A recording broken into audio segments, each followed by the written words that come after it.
अस्सलाम वालेकुम स्टूडेंट्स। तो हम लोग जो है चैप्टर नंबर 6 हमने स्टार्ट किया हुआ एड्रेनर्जिक एगोनिस्ट। तो प्रीवियस जो लेक्चर है उनमें हम लोगों ने जो एड्रेनर्जिक एगोनिस्ट के जो है कुछ टॉपिक्स डिस्कस कर लिए हैं। मैं दोबारा ओवरव्यू करवा दूं।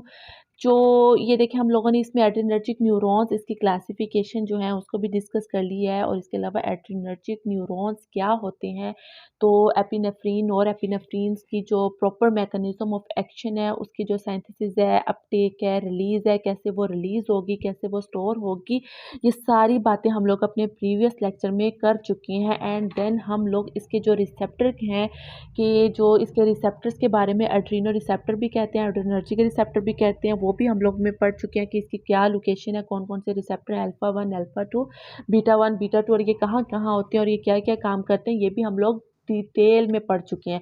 तो अब हम ये कुछ करैक्टरिस्टिक की बात करेंगे एड्रेनर्जिक एगोनिस्ट की। तो एड्रेनर्जिक जो है इसकी कुछ करैक्टरिस्टिक्स हैं, उसकी हम लोग आज थोड़ा सा इसको डिस्कस करेंगे, फिर उसके हम मैकेनिज्म और आगे ड्रग्स को, इसकी क्लासिफिकेशंस को भी डिस्कस करेंगे। तो अगर हम करैक्टरिस्टिक की बात करें तो कुछ ड्रग्स ऐसी होती हैं जो ये 3 तरह की होती हैं, ठीक है। कुछ ड्रग्स ऐसी होती हैं वो कैटेकोलामीन्स होती हैं, कुछ होती हैं जो नॉन कैटेकोलामीन्स होती हैं, और कुछ होते हैं जो सब्स्टिट्यूशंस होती हैं ऑन द अमाइनो नाइट्रोजन्स पे। तो ये जो फर्स्ट कौन सी होती हैं, कैटेकोलामीन।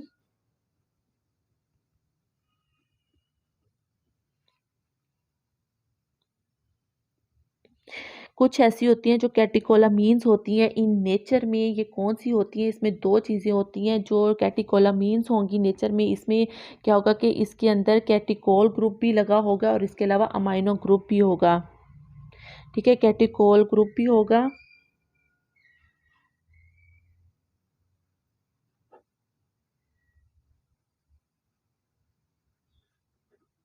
कैटिकोल ग्रुप प्लस अमाइनो ग्रुप।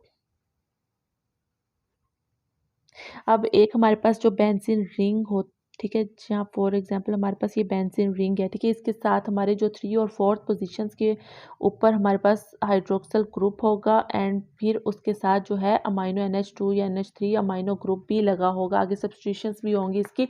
तो इसको हम कहेंगे कि ये जो ड्रग्स जिसके पास ये ग्रुप होगा उसको हम कहेंगे कैटेकोलामीन, वो नेचर में कैटेकोलामीन होंगी।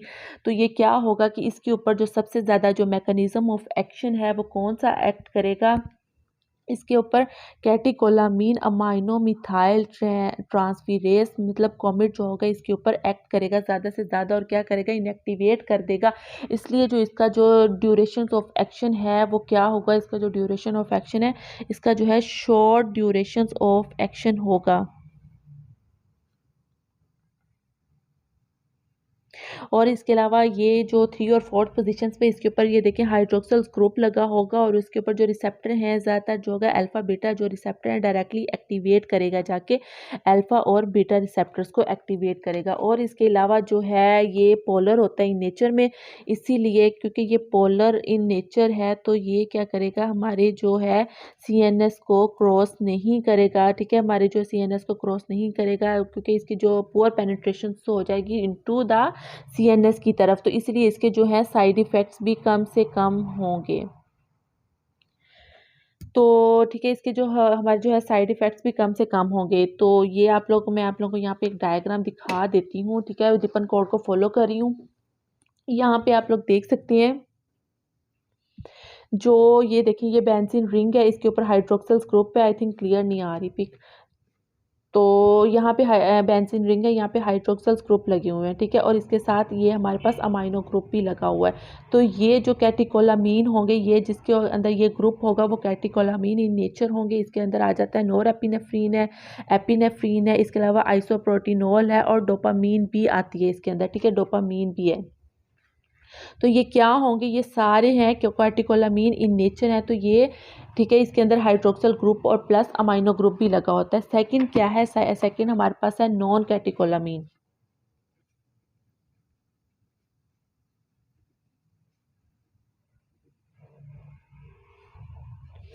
अब ये जो नॉन कैटेकोलामीन है इसके अंदर क्या है कि ये जो हाइड्रोक्सल ग्रुप इसके अंदर नहीं होता, या होता है तो एक होता है। फॉर एग्जांपल ये देखिए हमारे पास बेंजीन रिंग है, इसका या तो एक पोजीशन पे हाइड्रोक्सल ग्रुप होगा, या सॉरी, या जो है हाइड्रोक्सल ग्रुप बिल्कुल नहीं होगा, जस्ट अमाइनो ग्रुप लगा होगा, ठीक है। तो इसको हम कहेंगे नॉन कैटेकोलामीन, मतलब जिसके अंदर हाइड्रोक्सल ग्रुप नहीं होगा। ये बॉडी में ज़्यादा से ज़्यादा देर तक, ठीक है, रहेंगी, जिसकी वजह से इसकी जो पोलैरिटी है वो ज़्यादा हो जाती है, क्योंकि ये पोलैरिटी जो है इसकी जो है वो ठीक है, सॉरी, इसकी जो बॉडी में ज़्यादा देर तक स्टे करेंगे तो इसकी पोलैरिटी जो है वो सॉरी कम हो जाएगी, जिसकी वजह से क्या है, ये हमारे CNS को क्रॉस कर जाएगा और ज़्यादा से ज़्यादा जाके इफ़ेक्ट देगा, और इसके साथ साथ साइड इफ़ेक्ट भी इसके ज़्यादा होंगे, क्योंकि ये हमारे जो है CNS को क्रॉस कर रहा है। और इसके अंदर जो है जो ड्रग्स आ रही हैं, फिनाइलएफ्रीन है, एफिड्रीन्स है, एम्फेटामीन्स है। एम्फेटामीन्स का तो आप लोगों को पता होगा, ये जो है एम्फेटामीन क्या है, ये CNS स्टिमुलेंट है, क्योंकि इसके अंदर जो हाइड्रोक्सल ग्रुप जो है वो एक होगा या नहीं होगा, और ये हमारे CNS को क्रॉस कर रहा है, इसलिए ये हमारे CNS स्टिमुलेंट है। यहाँ पे डायग्राम में भी बताया हुआ, ये देख सकते हैं, ये देखिए यहाँ पे या तो फिनाइलएफ्रीन है, फिनाइलएफ्रीन है, तो इसके अंदर क्या है कि इसके अंदर जस्ट एक हाइड्रोक्सल ग्रुप है, या फिर कोई भी हाइड्रोक्सल ग्रुप नहीं लगा हुआ। तो इसके अंदर एफिड्रीन है, फिनाइलएफिड्रीन्स और फिनाइल एफिड्रीन्स, ये दो ड्रग्स आ जाती हैं। इसके अलावा एम्फेटामीन भी है जो हमारे CNS को क्रॉस कर रहा है, ठीक है। इसके अलावा कुछ ऐसी होती हैं, वो ये देखिए लिपन कोट में भी दिया हुआ है, आप लोग देख सकते हैं, कैटेकोलामीन, कैटेकोलामीन्स है, ठीक है। और इसके अलावा नॉन कैटेकोलामीन है, एंड सब्स्टिट्यूशंस भी है। सब्स्टिट्यूशंस मतलब कि ये आगे जाके फर्दर अमाइनो ग्रुप की क्या हो जाती है, सब्स्टिट्यूशंस हो जाती है, और जितनी ज़्यादा इसकी सब्स्टिट्यूशंस होगी उतनी एफिनिटी और पोटेंसी में चेंज होगा। तो ये हमारी कैरेक्टरिस्टिक थी, कुछ करेक्टरिस्टिक थी जो हम लोगों ने डिस्कस कर ली। अब हम इसके मैकेनिज्म ऑफ एक्शंस को डिस्कस करेंगे। लिपन कोड में दिया हुआ है, ठीक है, मैं लिपन कोड को फॉलो कर रही हूँ, बहुत इजी वर्डिंग है लिपन कोड में, आप लोग देख सकते हैं। तो अब हम मैकेनिज्म ऑफ एक्शंस की बात करेंगे, तो हम पढ़ रहे हैं एड्रिनर्जिक, क्या पढ़ रहे हैं, एड्रिनर्जिक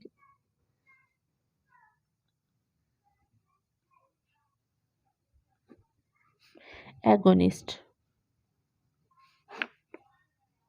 ठीक है, सॉरी, एड्रिनर्जिक एगोनिस्ट। तो एगोनिस्ट क्या काम कर रहा होता था कि ये क्या है, ये कॉपी कर रहा है, मिमिक कर रहा है एक्शंस को। ये आगे 3 तरह के होते हैं, आगे हमने इसको क्लासिफाई किया है। हम करेंगे डायरेक्ट एक्टिंग,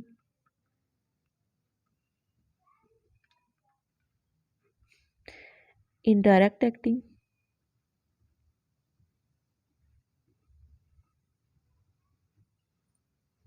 थर्ड है मिक्स्ड।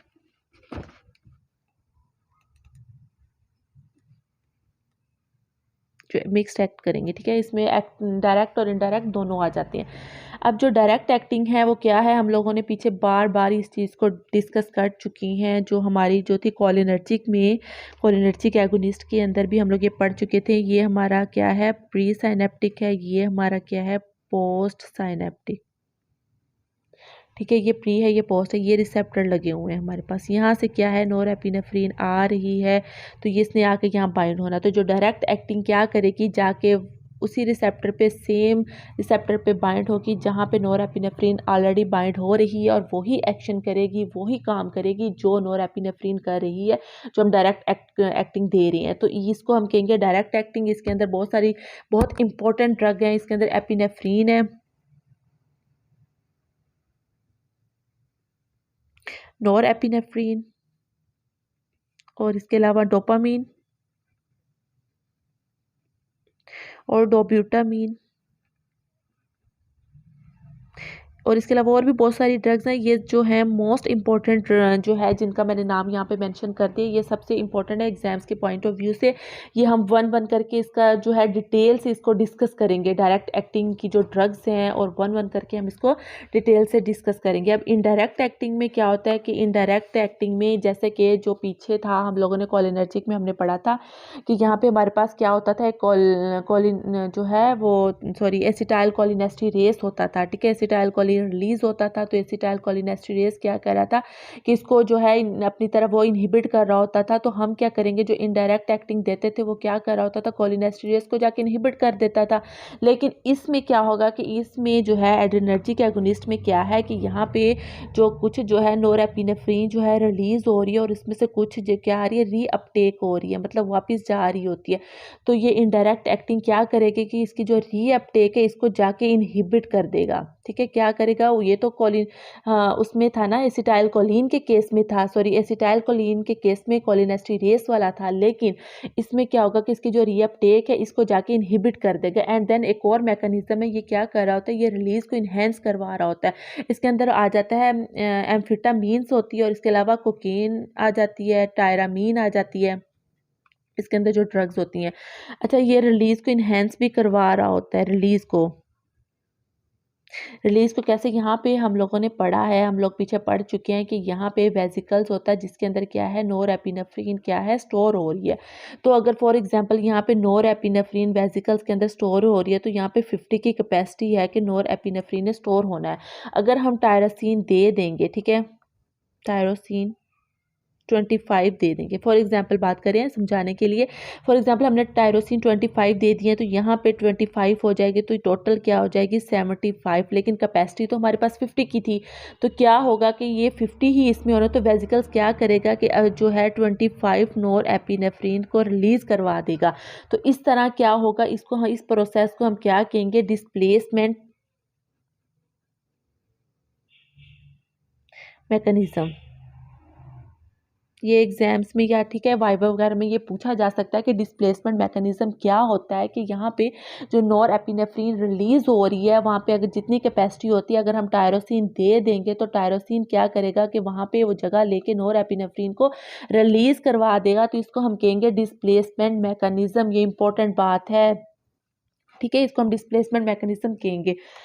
तो ये तो इनडायरेक्ट एक्टिंग होगी, कि इनडायरेक्ट एक्टिंग क्या करती है, या तो इसकी क्या कहती है, रीअपटेक को इनहिबिट कर देगी, और इसके क्या जो है डिस्प्लेसमेंट मैकेनिज्म करेगा, मतलब रिलीज को इनहेंस करवा देगा। जो तीसरी बात क्या है कि मिक्स्ड एक्शन होता है। मिक्स्ड एक्शन में क्या होगा कि ये डायरेक्ट भी एक्ट कर रही होती हैं, वो ड्रग्स होती हैं जो डायरेक्ट भी जाके एक्ट भी कर रही होती हैं और इनडायरेक्ट एक्ट भी कर रही होती है, मतलब कि ये एक टाइम में रिसेप्टर के ऊपर भी जाके बाइंड होंगी और क्या करेगी, रीअपटेक को इनहिबिट भी कर रही होती हैं, दोनों काम एक टाइम में कर रही होती हैं, उनको हम कहेंगे मिक्स्ड, ठीक है, जो दोनों काम कर रही होती हैं।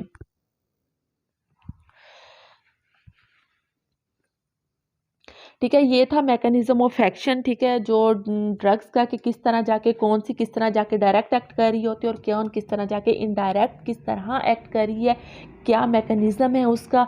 और मिक्स जो है डायरेक्ट भी है और इनडायरेक्ट भी है, वो दोनों एक में, ठीक है, तो वो किस तरह जाके एक्ट करके क्या काम कर रही होती है। अब हम आगे अपनी जो है वन वन करके जो है ड्रग्स को डिस्कस करेंगे, ठीक है।